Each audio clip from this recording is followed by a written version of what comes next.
Hola, hoy voy a hacer un formato diferente porque este lo voy a publicar en Facebook porque justamente cuando vi el tema dije, este es para Marcela. Entonces, este se llama, es la lectura de hablar los cuentos completos y ya saben que estamos como leyendo así al azar. El mensaje de Marte. La exitosa finalización de la misión a Marte de la NASA en 2008, indicada por el aterrizaje sin problemas del vehículo espacial Zeus IV en la base Edwards de la Fuerza Aérea de Estados Unidos en California, significó un gran triunfo para la agencia. Durante la década de los 90, después del fracaso del proyecto transbordador espacial, todo el futuro de la NASA estuvo en peligro. La falta de interés del público norteamericano en el programa espacial, unida a los inquietantes acontecimientos políticos que tenían lugar en el antiguo bloque de la Unión Soviética, habían conducido al Congreso a recortar el presupuesto para la astronáutica. Los sucesivos presidentes de Estados Unidos estaban demasiado ocupados en la tarea de equilibrar la balanza de pagos nacional, y hacía tiempo que sus consultores científicos insistían en que la exploración del universo podía realizarse de forma mucho más económica mediante vehículos no tripulados.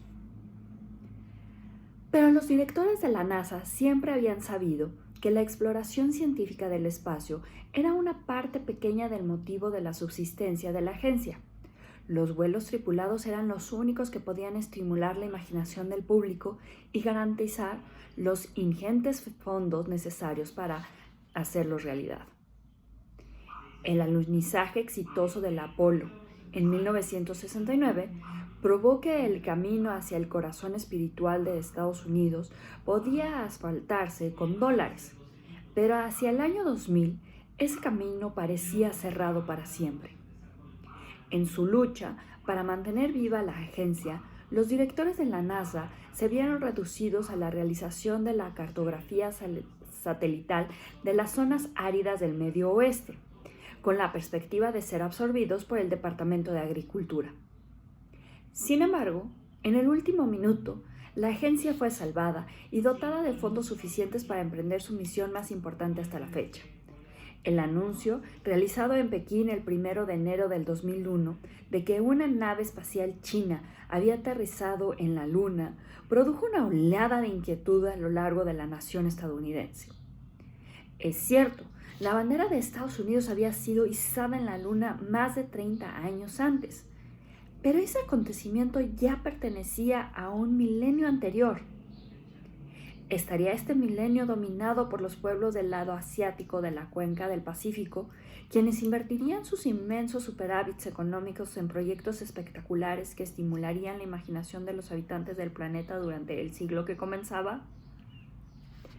Mientras se transmitía a todas las pantallas de televisión del mundo las imágenes de los cosmonautas chinos posando junto a su vehículo espacial en forma de pagoda, el templo de la levedad, llegó la noticia de que una tripulación espacial indonesia y una sonda no tripulada coreana pronto alucinarían junto al vehículo chino. Acicateado por todo este movimiento, un presidente Kuai, que ya no se veía somnoliento, dirigió un discurso a ambas cámaras del Congreso. En cuestión de semanas, se asignó a la NASA un fondo de emergencia de varios miles de millones de dólares, con la orden de dar comienzo a un programa espacial intensivo que ignorara la Luna y pusiera a un estadounidense en Marte antes del final de la década. Como siempre, la NASA asumió con coraje el reto representado por el dinero de los contribuyentes. Se reclutó un ejército de ancianos ingenieros espaciales, traídos de sus hogares de retiro de Florida.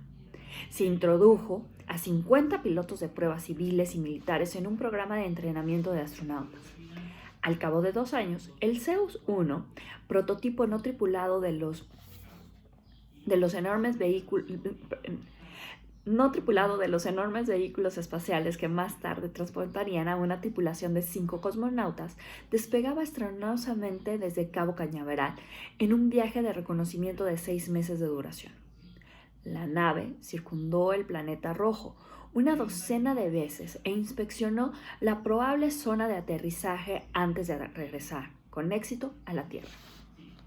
Tras 2 vuelos no tripulados más en 2005 y 2016, en noviembre de 2007 fue lanzada la astronave Zeus IV, hecho que garantizó una arrolladora victoria electoral del presidente Quayle en su tercer periodo presidencial y que los 5 astronautas saludaron desde la cabina de mando de su nave espacial.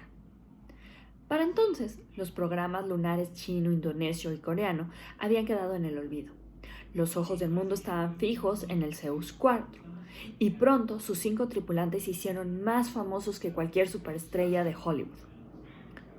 La NASA había escogido prudentemente una tripulación internacional encabezada por el coronel Dean Irwin, de la Fuerza Aérea de los Estados Unidos. El capitán Clifford Horner y el comandante John Merritt eran antiguos pilotos de pruebas del Ejército y Marina estadounidenses respectivamente. Pero el equipo se complementaba con una médica rusa, la coronel Valentina Tatsarev, y un especialista en informática japonés, el profesor Hiroshi Kawaito. Durante los 2 meses que duró su viaje a Marte, las peculiaridades, así como las personalidades de los 5 astronautas, se volvieron algo tan familiar para el público como las caras al otro lado de la mesa del desayuno. La Zeus IV era la nave espacial de mayor tamaño jamás lanzada y tenía las dimensiones de un submarino nuclear. Sus grandes salas de control y sus cabinas de observación, las instalaciones de la tripulación, así como la capilla no confesional. Si se convenía un matrimonio, el coronel Irwin estaba autorizado para celebrarlo. Recordaban felizmente a los telespectadores a la astronave Enterprise, de la serie de la televisión La Conquista del Espacio, que aún se emite sin parar en un centenar de cadenas televisivas. El público se enganchó rápidamente a la presencia sosegada y digna del coronel Irwin, el humor socarrón del capitán Horner, la voz del ordenador del voluble japonés y la maternal, aunque a veces coqueta, doctora Valentina. Millones de espectadores acudieron en su apoyo cuando el Zeus IV atravesó una inesperada tormenta de meteoritos, pero el casco ultraduro de cerámica y fibra de carbono, un producto secundario de la industria más avanzada de carrocerías para tanques, demostró ser más resistente aún de lo que sus diseñadores habían esperado.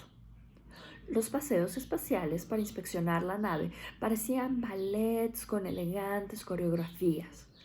Cosa que eran, por supuesto, al igual que toda la actividad que se mostraba a la audiencia, y confirmaron al público que la humanidad había estado finalmente en la segunda era espacial.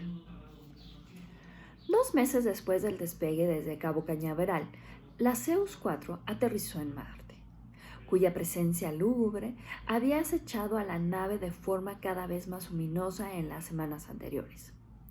Los apagones radiales causados por el campo magnético del planeta y hábilmente orquestados por los especialistas en PR de la NASA causaron estreñimiento y pánico entre la audiencia.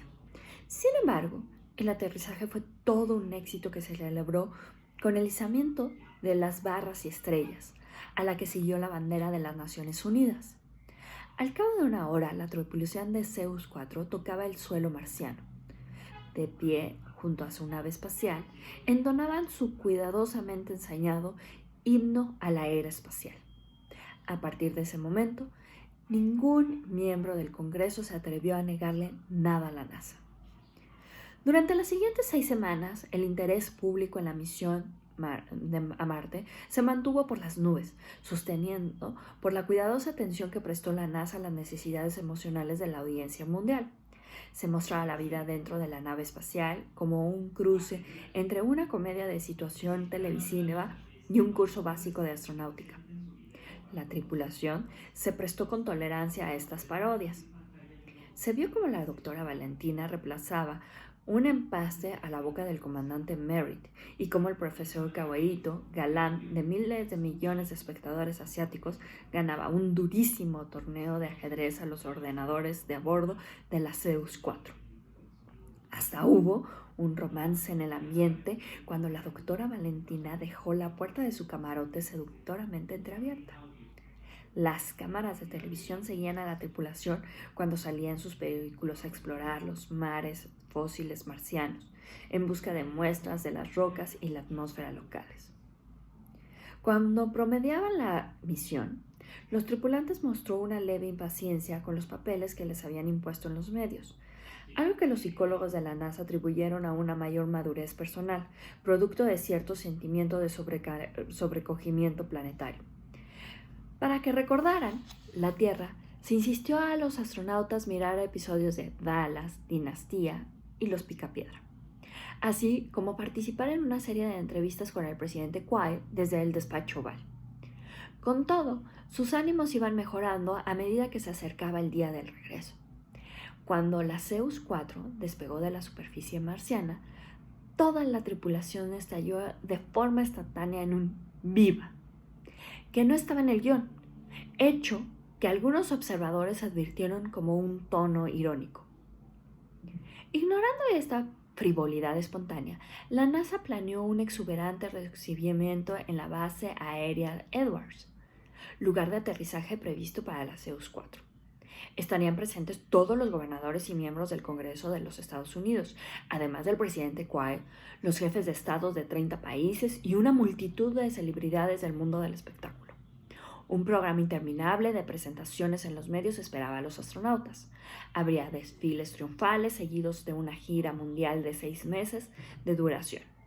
La NASA ya había designado compañías de agentes literarios y expertos en relaciones públicas para mirar por intereses comerciales de los astronautas.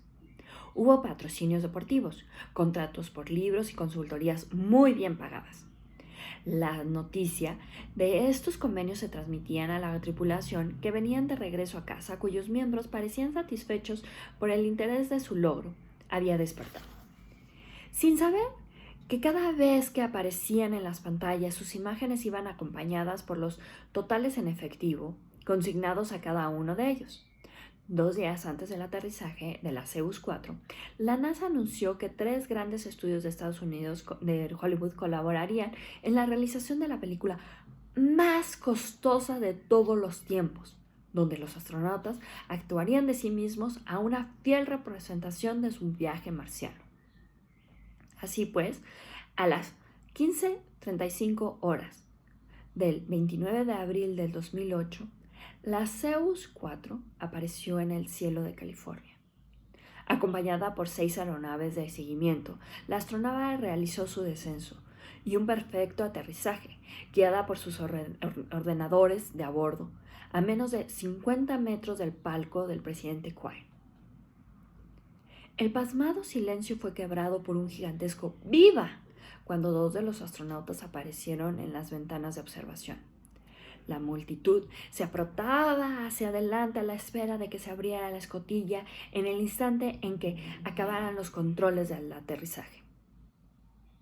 A pesar de la calidez del recibimiento, los astronautas se mostraron sorprendentemente remisos a salir de la aeronave. Los equipos de descontaminación ya habían sido dispuestos junto a las cámaras herméticas, listos para abordar la astronave y evacuar la atmósfera del interior para su análisis en el laboratorio. Pero la tripulación había anulado todas las secuencias computarizadas y no respondía a las preguntas urgentes de los controladores de la Tierra. Habían apagado las cámaras de televisión situadas dentro de la nave, pero se les podía ver por las ventanas de observación, aparentemente ordenando sus camarotes y cambiándose los monos. Hubo un atisbo de la doctora Valentina en la cocina, donde parecía estar esterilizando sus instrumentos quirúrgicos. Por las tribunas se extendió el rumor de que uno de los tripulantes se había herido durante el reingreso en la atmósfera, pero pronto se supo que la doctora Valentina simplemente estaba fabricando jabón. Más extraño todavía se vio al profesor Cahuito colocar 6 tableros de ajedrez paralelos, como si estuviera preparando para otro torneo contra la nave. Llegado a este punto, 1 hora después de su llegada, la tripulación pasó a un estado de enfado. A juzgar por las caras que se veían contra las ventanas de observación, las persianas interiores se cerraron abruptamente Este gesto desdeñoso inquietó aún más a la muchedumbre y el personal de la Tierra intentó forzar la escotilla principal. Cuando esta tentativa falló, el director del equipo de recuperación de colisiones de la NASA comenzó a golpear las cerraduras con un bate de béisbol que tomó prestado a un joven que estaba sentado sobre los hombros de su padre. Se oyeron los primeros silbidos y abucheos de la multitud, que empujó las torres de metal sobre las cuales aguardaban impaciente los equipos de televisión. Un camarógrafo resbaló y cayó a través del techo de un autobús aparcado. Los altavoces atronaban absurdamente sobre las cabezas de 1 millón de espectadores, sentados en sus coches alrededor del perímetro del campo de vuelo. Los jefes de Estado, diplomáticos y generales consultaban sus relojes, mientras el presidente Quayle hacía involuntarios movimientos de pudding en el micrófono portátil que llevaba en las manos, y su edecán militar, que llevaba el maletín con los códigos de lanzamiento nuclear, le hacía inquietantes gestos para que se aproximara. Los abucheos de la muchedumbre solo fueron ahogados por un escuadrón de aviones de reacción que sobrevoló la base a baja altura, liberando franjas de humo rojo, blanco y azul. La torre de control transmitió una frenética orden de retirada y el vuelo de la Victoria acabó en una confusión al regresar los pilotos a sus puntos de reunión en el cielo, dejando detrás un delirio de humo sobre la Zeus 4. Finalmente volvió la calma cuando una compañía de la policía militar se situó alrededor de la nave espacial y obligó a la muchedumbre a colocarse detrás de los palcos VIP. Encabezados por el presidente Quayle, los dignatarios dejaron sus asientos y se encaminaron velozmente por la alfombra roja hacia las tiendas donde se ofrecía el refrigerio. Las cámaras de televisión enfocaron sus lentes a la Zeus 4 a la espera del menor signo de movimiento. Cuando cayó la noche, los espectadores que estaban fuera del perímetro del campo de vuelo comenzaron a dispersarse. Potentes lámparas de arco bañaban con su luz la nave espacial. Y durante la noche se realizó un nuevo intento de contactar a la tripulación. Pero ni los mensajes en clave Morse, tambuleados sobre el casco, ni los rayos láser dirigidos a las veladas ventanas de observación obtuvieron respuesta alguna. No se oía ningún sonido procedente del interior de la nave, como si la tripulación se hubiera acomodado ya para pasar la noche, y cientos de teorías comenzaron a circular entre los jefes de la NASA y los equipos de médicos y los psiquiatras convocados a su auxilio. ¿Podía ser que los astronautas estuvieran en la etapa final de una enfermedad letal contagiosa? Quizás un parásito alienígena había invadido su cerebro. El viaje los había dejado demasiado cansados desde el punto de vista emocional como para afrontar la recepción que les aguardaba, o habían sido invadidos por una sensación de humildad tan intensa que solo ansiaban el silencio y el anonimato. ¿Acaso una consecuencia imprevista de la dilatación del tiempo los había regresado psicológicamente a las horas o días previstos a su aterrizaje físico? ¿Habían muerto? Tal vez en un sentido espiritual, o estaban montando un motín por motivos propios. Circundados por las tribunas vacías y los silenciosos banderines, los jefes de la NASA tomaron una decisión. 1 hora antes del amanecer, 2 lanzas térmicas se arremetieron contra las placas resistentes de calor del astronauta. Pero el casco de cerámica de carbono de la Zeus 4 había sido forjado en temperaturas muy superiores que la de una lanza térmica. La única solución era una explosión controlada, a pesar del peligro que eso representaba para la tripulación encerrada en la nave. Pero cuando el escuadrón de demolición colocaba las cargas en la escotilla ventral, la persiana de unas ventanas de observación se abrió por primera vez. Capturados por las cámaras, los rostros del coronel Irwin y el coronel Merritt observaron las bombas Lapa, los detonadores y los cables de los incineradores. Miraron sosegadamente a los funcionarios de la NASA y los ingenieros que les dirigían gestos y sacudían negativamente las cabezas, y rechazaron el mundo con un breve ademán en la mano antes de cerrar la persiana por última vez. Huele a decir que la NASA no permitió que nada de esto se filtrara al público en general, y declaró que la tripulación había enviado una alerta sobre los posibles riesgos de una virulenta enfermedad interplanetaria. Los voceros de la NASA confirmaron que se habían dado a los tripulantes la orden de permanecer aislados hasta que el misterioso virus pudiera ser identificado y destruido. La Zeus 4 fue enganchada a un tractor y trasladada a un hangar vacío, en un rincón distante de la base aérea, lejos de las cámaras de televisión y de los miles de curiosos que aún acampaban alrededor de la valla perimetral. Durante las semanas y los meses subsiguientes, varios equipos de ingeniería y psicólogos, astrofísicos y clérigos intentaron liberar a la tripulación de su prisión autoimpuesta.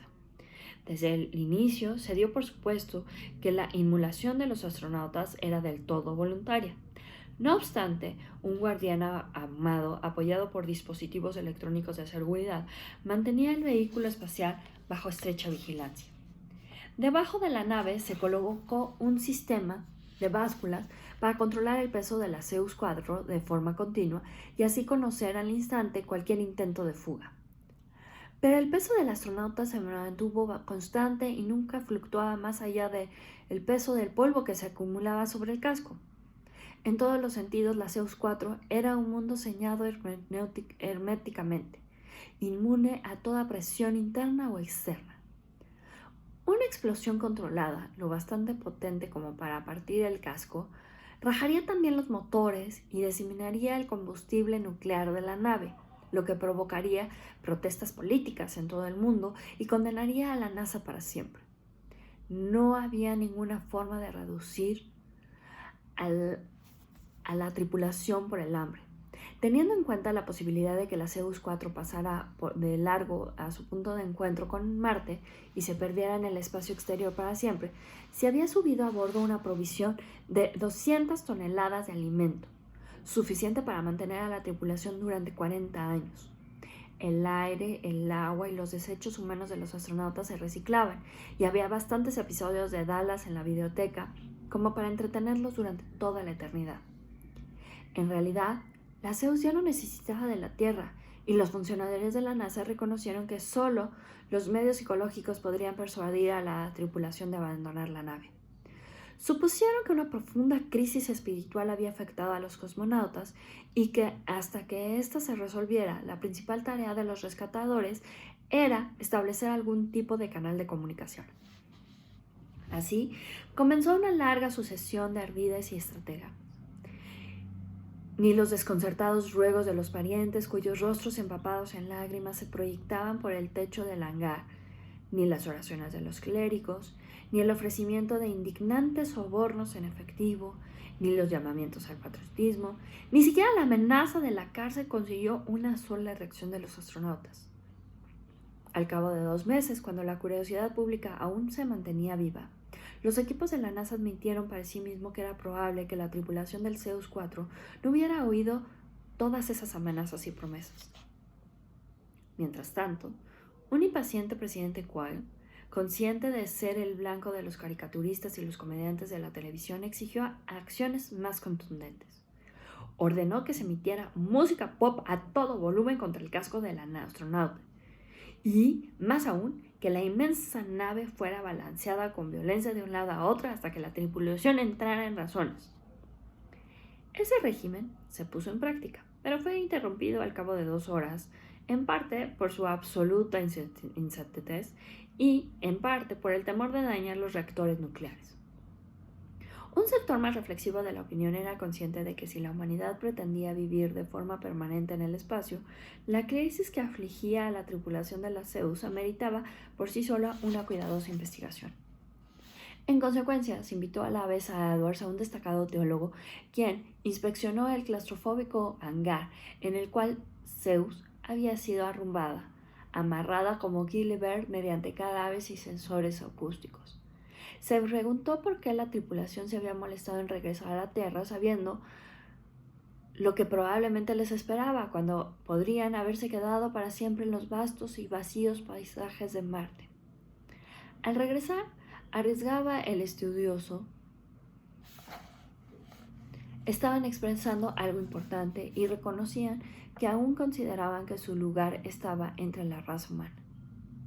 Se inició por ende una paciente vigilia. Las cámaras ocultas vigilaban la nave, atentas a cualquier indicio de movimiento en el interior, y unos sensores electrónicos captaban la menor actividad de la tripulación. Al cabo de otros 3 meses, se había determinado con certeza la pauta diaria de la vida dentro de Zeus 4. Los miembros de la tripulación nunca hablaban entre sí, salvo cuando llevaban a cabo los controles de mantenimiento diarios de los sistemas del astronauta. Todos hacían ejercicio de forma regular en el gimnasio, pero el resto del tiempo lo pasaban en sus camarotes individuales. No se escuchaba música y jamás encendían la radio ni la televisión. Por lo que se sabía, pasaban sus días durmiendo, meditando y orando. La temperatura se mantenía estable a 20 grados centígrados y el único sonido constante era el de la circulación del aire. Después de 6 meses, los psiquiatras de la NASA llegaron a la conclusión de que la tripulación de la Zeus 4 había sufrido un colapso mental traumático, probablemente consecuencia de la falta de oxígeno, y que ahora se encontraba en estado vegetativo. Los parientes protestaron, pero el interés del público empezó a decaer. El Congreso rehusó asignar recursos para la realización de otras misiones. Zeus y la NASA se comprometió a regañadientes a un futuro de vuelos espaciales no tripulados. Pasó un año y otro. La pequeña guardia y el equipo de comunicaciones, incluidos un psicólogo y un clérigo, aún vigilaban la Zeus. Los monitores que grababan hasta los movimientos más débiles de la tripulación y las pautas de su vida cotidiana, que habían quedado establecidas pocas horas después del aterrizaje. Un análisis computarizado de la forma de caminar que identificaba a cada cosmonauta reveló que mantenían habitaciones individuales y que rara vez se reunían, aunque participaban en las tareas de mantenimiento. Así pues, los astronautas languidecían en su mundo crepuscular. Un nuevo presidente y el paso de las décadas condujeron al público a olvidarse de la Zeus 4. Se suponía que su tripulación, cuando se la recordaba, se recuperaba en alguna institución secreta del gobierno. En 2016, 8 años después de su regreso, hubo un frenesis de actividad cuando un oficial de seguridad desquiciado encendió un gran fuego bajo la nave en un intento de hacer salir a la tripulación con el humo. 4 años más tarde, un telépata de Hollywood afirmó que estaban en contacto con los astronautas e informó que habían encontrado a Dios en Marte y que habían jurado mantener en silencio el trágico destino que le aguardaba a la humanidad. En 2015, los cuarteles generales de la NASA en Houston fueron alertados por una ligera pero repentina disminución del peso de la Zeus. Las básculas indicaban la desaparición de 77.11 kilogramos.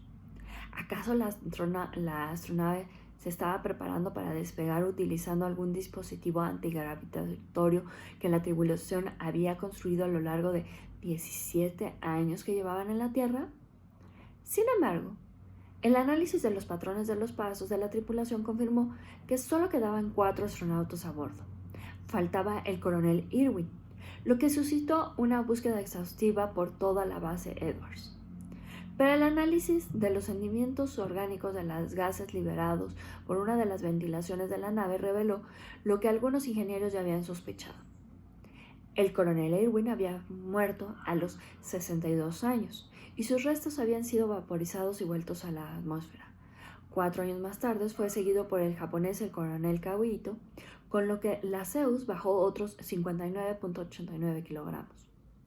Ahora, la provisión de alimentos a bordo de la Zeus duraría más que las vidas de los 3 tripulantes supervivientes. En 2035, disolvieron la NASA y sus funciones fueron asignadas a las universidades inmensamente ricas que llevaban adelante sus propios programas espaciales.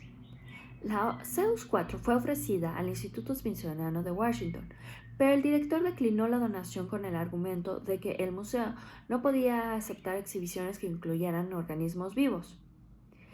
Hacía tiempo que la Fuerza Aérea de los Estados Unidos deseaba cerrar la base Edwards, y la responsabilidad de esa vasta extensión desierta pasó a manos del Servicio de Parques Nacionales. Ávido de supervisar una de las pocas zonas de California que aún habían sido descubiertas con los barrios de casas adosadas idénticas las unas a las otras. Y hacía mucho que los guardias armados apostados alrededor de la Zeus se habían marchado, y dos de los oficiales en campo supervisaban los antiguos instrumentos que todavía vigilaban la nave espacial. El capitán Horner murió en 2040, pero el hecho pasó desapercibido hasta el año siguiente, cuando un técnico aburrido clasificó las cintas acústicas obtenidas y realizó un análisis informático con los datos de las pisadas de los tripulantes y los pesos totales de la nave. La noticia de esta muerte, mencionada únicamente en el informe anual del Servicio de Parques Nacionales, llegó a oídos de un empresario de Las Vegas que ya había abierto los antiguos campos de pruebas atómicas de Nevada al negocio turístico, montando simulaciones de explosiones atómicas.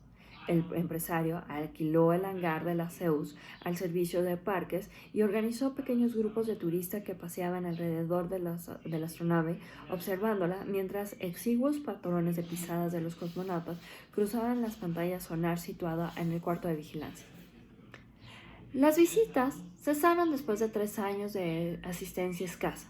Pero una década más tarde, el propietario de un circo de Tijuana subalquiló el sitio para montar ahí su temporada de invierno. Demolió el ya descuidado hangar y construyó un astródromo hinchable con una enorme pista central. Había naves espaciales de látex rellenadas de helio que flotaban alrededor de la Zeus 4, y el espectáculo finalizaba con un equipo de mujeres acróbatas que con sus pechos desnudos ascendían en masa por el inmenso vehículo. Cuando se retiró la cúpula hinchable, la Zeus 4 quedó bajo las estrellas, junto a una pequeña cabaña en la que el único técnico de servicios y parques vigilaba de forma errática las pantallas de ordenador 1 hora al día. Para entonces, la astronave estaba tapizada de grafitis, lemas obscenos, así como de las iniciales de miles de turistas que hacía tiempo habían desaparecido. Con su tren de aterrizaje hundido en la arena del desierto, la nave recordaba un poco a una locomotora de vapor del siglo XIX, y muchos transeúntes suponían que lo era. Bajo sus alerones se refugiaban vagabundos y hippies, y en una época la nave fue incorporada a un pequeño barrio de chabolas. Años más tarde, un predicador del desierto atrajo una modesta afición al afirmar que el Mesías había hecho su segunda venida y estaba atrapado dentro de la Zeus. Otro cabecilla de una secta aseveraba que era el demonio quien había hecho que aquella antigua estructura fuera su casa. Los barrios de casas adosadas se acercaban cada vez más al lugar y finalmente rodearon a la Zeus, que durante un breve periodo sirvió como hito luminoso de publicidad para una franquicia de comida rápida que fue un fracaso. En 2070, 72 años después de su regreso de Marte, un joven estudiante de posgrado del Reino Unido construyó una estructura de acero alrededor de la Zeus y colocó sondas magnéticas de gran potencia sobre el casco. El equipo de imágenes computarizadas, confiscado posteriormente por el gobierno de los Estados Unidos, reveló el interior silencioso y escalofriante de la aeronave, sus cabinas de vuelo y sus pasillos vacíos. Una pareja de ancianos, el comandante John Merritt y la doctora Valentina Zarev, ya octogenarios, estaban sentados en sus pequeños camarotes con las manos plegadas sobre sus regazos. Junto a sus sencillos lechos no había libros ni adornos. A pesar de su extrema vejez, ambos estaban muy alertas, limpios y razonablemente bien alimentados. Más misterioso aún, sus ojos aún brillaban continuamente con una inteligencia astuta y divertida. 1992.